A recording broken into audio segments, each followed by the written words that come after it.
தம்பி இந்த பயலை பார்த்தால சிரிப்பு வருதுப்பா. ஏண்டா முதல்ல உண்மையை சொல்லி தொலைய வேண்டியதானடா. அவனுக்கும் 17 வயசு தான். அவன் கொலை பண்ணாலும் தண்டனை 1 வருஷம் தான். புரியுதா? ஒவ்வொரு தடவையும் ஒரு ஆள் வருவாங்க சார். ஃபோன் பாக்ஸில் தான் பவுட்ரு வரும். அதுதான் நாங்கள் சிட்டி ஃபுல்லாக சப்ளை பண்ணுவோம் சார்.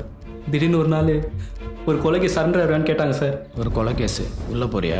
5 லட்சம் தரேன். என்ன முடியாது? உனக்கு என்னடா 17 வயசு தானே ஆகுது. போனால் 1 வருஷத்தில் வர போகிற. வந்ததுக்கப்புறம் இன்னும் 10 லட்சம் தரேன். 10 லட்சமா? யோசிக்காதரா. இந்தா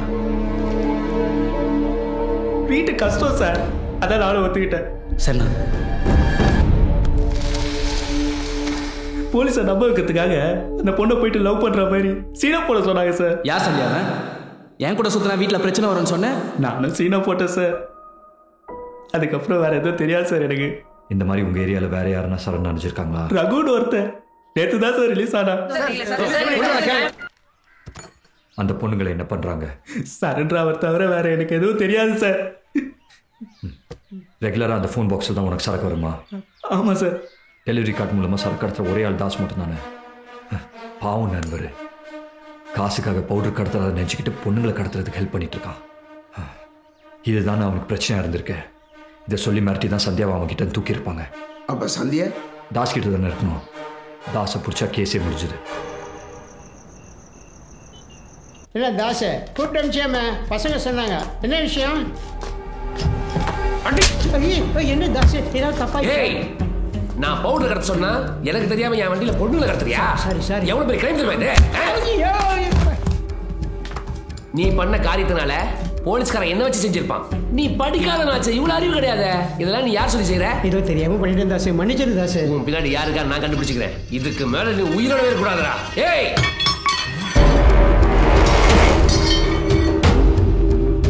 இவனை கண்ணு துண்ணோ வெட்டி போடுங்கடா.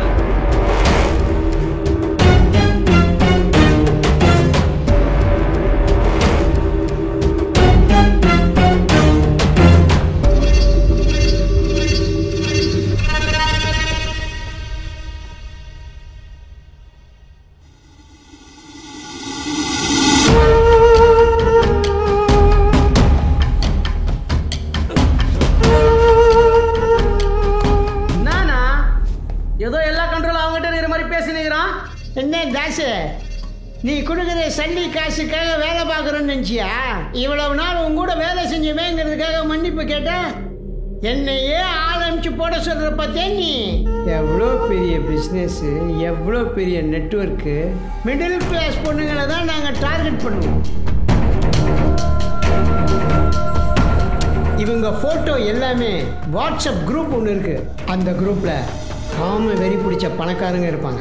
பொண்ணுங்க ஃபோட்டோ வச்சு குரூப்பில் பெட்டிங் நடக்கும். அவங்க ஃபேஸ்புக் டீட்டெயில்ஸை பார்ப்போம். அதில் அந்த பொண்ணுங்களே அவங்கள பற்றின எல்லா டீட்டெயில்ஸையும் போட்டுருவாங்க. எந்த பொண்ணு அதிக விலைக்கு போகுதோ அந்த பொண்ணை தான் தூக்கும். மேடம், உங்களுக்கு கொரியர் வந்திருக்கு. கொரியரா? நான் எதுவும் ஆர்டர் பண்ணலையே. ஜெனிஃபர் நீங்கள் தானே? ஆமாம். உங்களுக்கு தான் வந்திருக்கு. எனக்கா? யார் எனக்கு?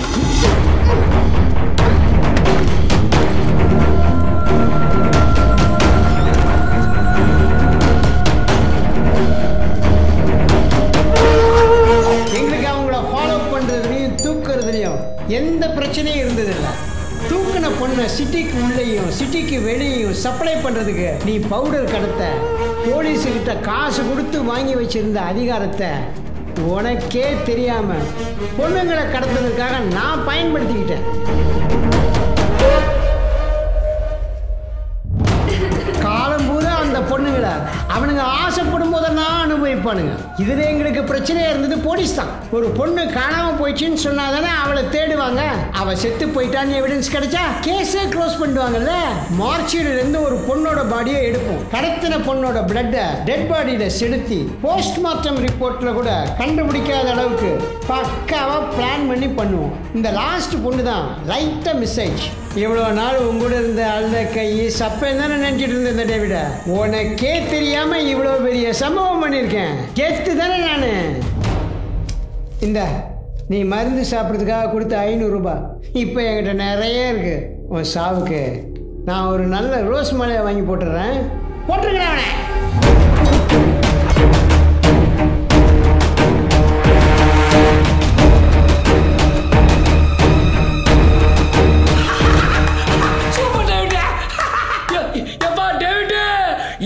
சோறு போட்டு என்ன காப்பாத்தி விட்டப்பா. என்னடா வளர்றான் டேவிட்? ஸ்கெட்ச் நீ எனக்கு போட நினைச்சியா? உனக்கு நீ ஸ்கெட்ச் போட்டுக்கிட்ட எப்படி?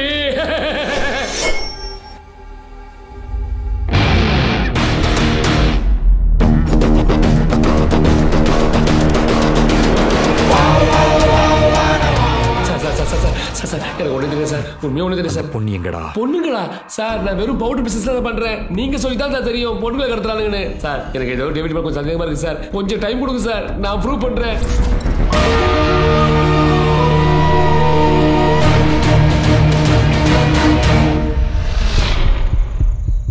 சத்யா கிட்ட டேவிட் மாட்டிட்டோம். இப்போ என்ன பண்றது?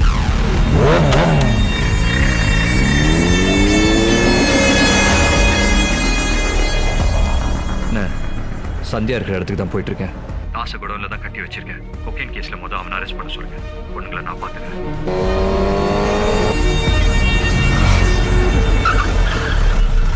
சந்தியாவை கண்டுபிடிச்சிட்ட எல்லாமே முடிஞ்சிச்சுன்னு நினச்சியா? உன்னால என்ன எதுவுமே செய்ய முடியாது சத்யா. தாஸ் சொன்ன மாதிரி நான் படிக்காதவன் தான். இறங்கி வேலை செய்யறது மட்டும்தான் நான். இந்த மொத்த பிஸ்னஸும் ஆரம்பிக்க ஸ்கெட்சு போட்டு கொடுத்தது நான் இல்லை. எல்லாம் உனக்கு தெரிஞ்ச கேரக்டர் தான், வேற யாரும் இல்லை. உன்னோட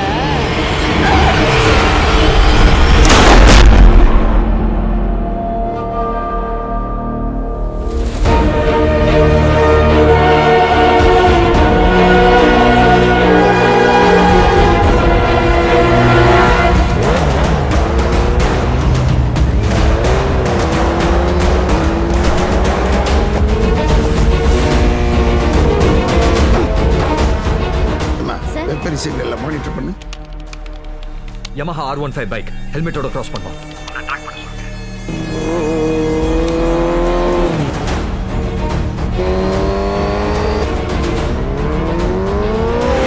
கமிஷனர் ஆபீஸ்க்கு உள்ளே வரான் சத்யா.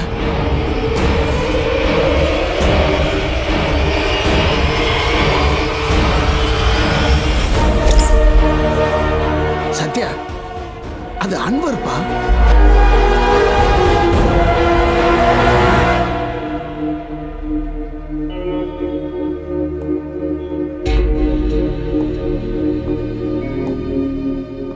கொக்கைன் கடத்துறதுக்கு தான் சார் என்னை யூஸ் பண்ணிக்கிட்டாங்க. கேட்ட காசை கொடுக்கல, அதனால தான் நான் டேவிட்டை கொன்னேன். அப்புறமா எனக்கு என்ன பண்ணுறதுன்னு தெரியல. போலீஸாக இருந்து தப்பு பண்ணிட்டோமேன்னு ஃபீல் பண்ணேன். அவ்வளோதான் சார் நடந்தது.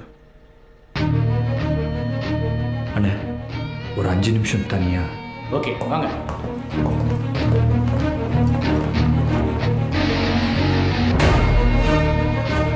கொக்கைன் மட்டும் தான் கடத்துனீங்களா? ஏன்டா போய் சொல்ற? நீ இப்போ வாய் திறக்காம இருந்தா இப்படி ஒரு விஷயம் நடந்ததே யாருக்குமே தெரியாம போயிடும். 12 பொண்ணுங்கடா அவரு. எவ்வளவு பெரிய கிரைம். சின்ன வயசுல இருந்து எனக்கு ஃப்ரெண்டா. சத்தியமா நீ அப்படி பண்ணிருக்க மாட்டேன்னு எனக்கு தெரியும். உண்மையை சொல்லிடுறான் அவரு. உனக்கு ஒரு தங்கச்சி இருக்காளா? ஐஷா தூக்கிட்டா இப்படிதான் உட்காந்துப்பியா? தூக்கிட்டாங்க மச்சான். அவளை தூக்கிட்டு தானே என்ன மறுட்டு இதெல்லாம் பண்ண சொன்னாங்க. யாரா நீங்க? டேய் விடுங்கடா. டேய் விக்கி அடிச்சு போட்டு ஆயிஷாவை தூக்கிட்டானுங்கடா. டேய் அவளை ஒன்றும் பண்ணாதீங்கடா. டேய் விட்டுருங்கடா. டேய் அடிக்கடி ஒருத்தர் ஃபோன் பண்ணி இதை பண்ணு அதை பண்ணுன்னு மிரட்டினா முடியாதுன்னு தாண்டா சொன்ன. முதல்ல ஆயிஷாவை அசிங்கமாக வீடியோ எடுத்து எனக்கே அனுப்பிச்சானுங்கடா. சொன்னதை செய்யலாம் நெட்டில் வர விட்டுருவேன்னு மிரட்டினானுங்க மச்சான். அதனால தாண்டா சொன்னதெல்லாம் செஞ்சேன். ஒன்றையும் போட சொன்னாங்கடா. தங்கச்சி தூக்கிட்டா என்ன வேணா செய்வேன் நினச்சிட்டானுங்க போல. ஒன்று எப்படிடா ஆயிஷாவை எப்படியா காப்பாத்திடுறா மச்சான். அவ என் தங்கச்சி, விட மாட்டேன். சத்யா, நாளைக்கு காலையில் இது எல்லாம் பேப்பரில் வந்துடும்ல. அப்பா காலையில் எழுந்திரிச்சோன்னே முதல் வேலையாக பேப்பர் தாண்டா படிப்பார். செத்தே போயிடுவாருடா அந்த ஆள்.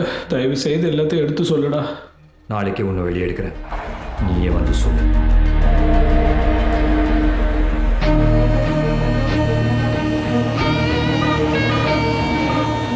நாளைக்கு காலையில் இது எல்லாம் பேப்பரில் வந்துடும்ல. அப்பா காலையில் எழுந்திரிச்சோடனே முதல் வேலையாக பேப்பர் தாண்டா படிப்பார். செத்தே போயிடுவாருடா அந்த ஆள். தயவு செய்து எல்லாத்தையும் எடுத்து சொல்லுடா.